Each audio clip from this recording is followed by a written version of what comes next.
मामा बहुत सौभाग्यशाली होते हैं जिनके घरों में भांजे बिना बुलाए जाते हैं, भांजियाँ बिना बुलाए जाती हैं। अगर आपके घर में भांजा आए, भांजी आए, भांजा भांजी के चरणों को धोकर पखारो और दिव्य भोजन कराओ और भोजन कराने के बाद उनको दक्षिणा दो और दक्षिणा दे करके उनके चरणों में प्रणाम करके उनको विदा किया करो।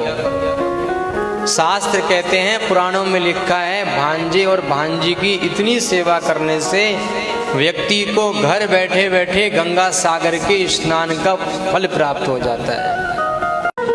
वो मामा बहुत सौभाग्यशाली होते हैं जिनके घरों में भांजे बिना बुलाए जाते हैं, भांजियाँ बिना बुलाए जाती हैं। अगर आपके घर में भांजा आए, भांजी आए, भांजा भांजी के चरणों को धोकर पखारो और दिव्य भोजन कराओ और भोजन कराने के बाद उनको दक्षिणा दो और दक्षिणा दे करके उनके चरणों में प्रणाम करके उनको विदा किया करो। शास्त्र कहते हैं, पुराणों में लिखा है, भांजे और भांजी की इतनी सेवा करने से व्यक्ति को घर बैठे बैठे गंगा सागर के स्नान का फल प्राप्त हो जाता है। वो मामा बहुत सौभाग्यशाली होते हैं जिनके घरों में भांजे बिना बुलाए जाते हैं, भांजियाँ बिना बुलाए जाती हैं। अगर आपके घर में भांजा आए, भांजी आए, भांजा भांजी के चरणों को धोकर पखारो और दिव्य भोजन कराओ और भोजन कराने के बाद उनको दक्षिणा दो और दक्षिणा दे करके उनके चरणों में प्रणाम करके उनको विदा किया करो। शास्त्र कहते हैं, पुराणों में लिखा है, भांजे और भांजी की इतनी सेवा करने से व्यक्ति को घर बैठे बैठे गंगा सागर के स्नान का फल प्राप्त हो जाता है।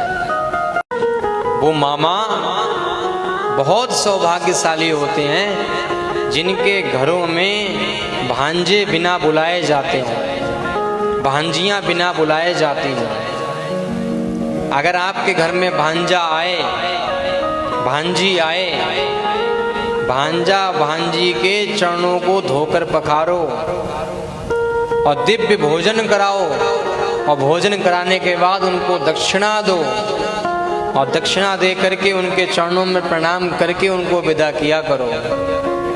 शास्त्र कहते हैं, पुराणों में लिखा है, भांजे और भांजी की इतनी सेवा करने से व्यक्ति को घर बैठे बैठे गंगा सागर के स्नान का फल प्राप्त हो जाता है।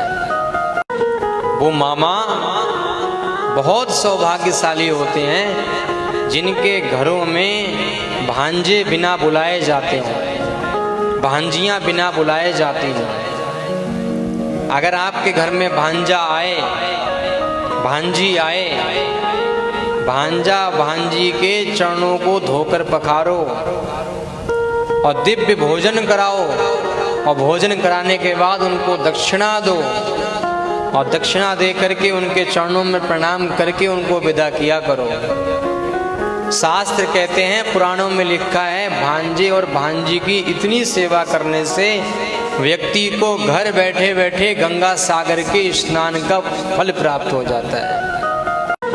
वो मामा बहुत सौभाग्यशाली होते हैं जिनके घरों में भांजे बिना बुलाए जाते हैं, भांजियाँ बिना बुलाए जाती हैं। अगर आपके घर में भांजा आए, भांजी आए, भांजा भांजी के चरणों को धोकर पखारो और दिव्य भोजन कराओ और भोजन कराने के बाद उनको दक्षिणा दो और दक्षिणा दे करके उनके चरणों में प्रणाम करके उनको विदा किया करो।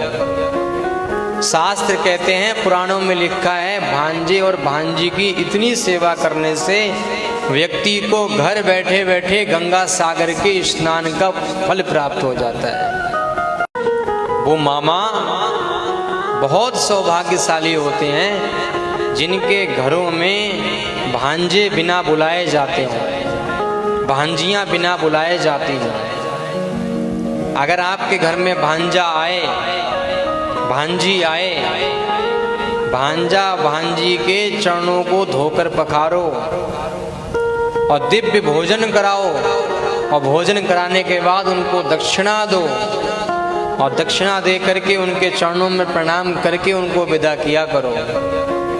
शास्त्र कहते हैं, पुराणों में लिखा है, भांजे और भांजी की इतनी सेवा करने से व्यक्ति को घर बैठे बैठे गंगा सागर के स्नान का फल प्राप्त हो जाता है। वो मामा बहुत सौभाग्यशाली होते हैं